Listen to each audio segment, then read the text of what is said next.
Hello there, how are you? Welcome back. Well, I didn't show you the actual assembly of this 3-drawer base cabinet.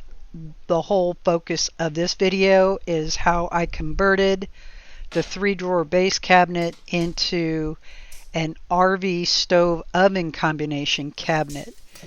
Anybody can do this. So you assemble your 3-drawer cabinet, leaving out the top 2 drawers, and then you install a shelf for your stove to rest on, which is what I'm doing currently.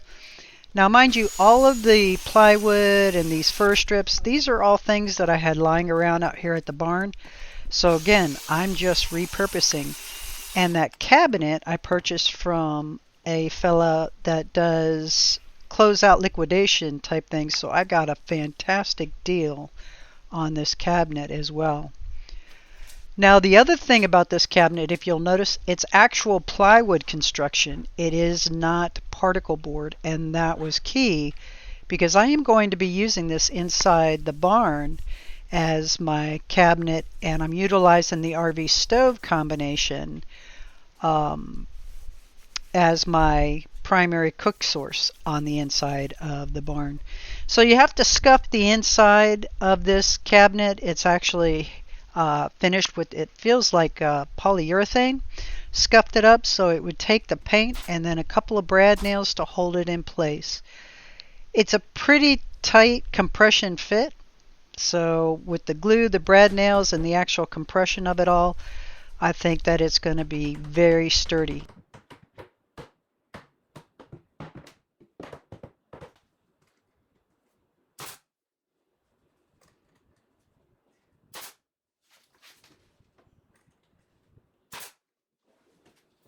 Nice soft closed drawers as well, which I love.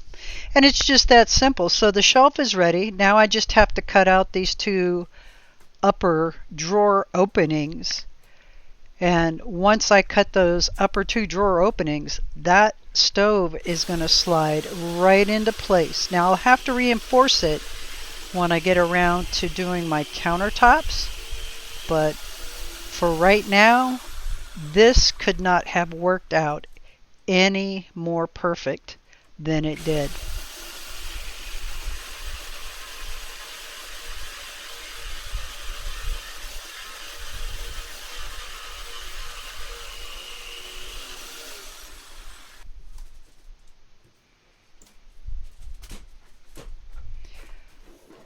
Just that simple. An off-the-shelf RTA 3-drawer cabinet has been converted to an RV stove oven combination cabinet. Alrighty then, y'all have an absolutely wonderful and blessed day, and I'll see you next time. Take care.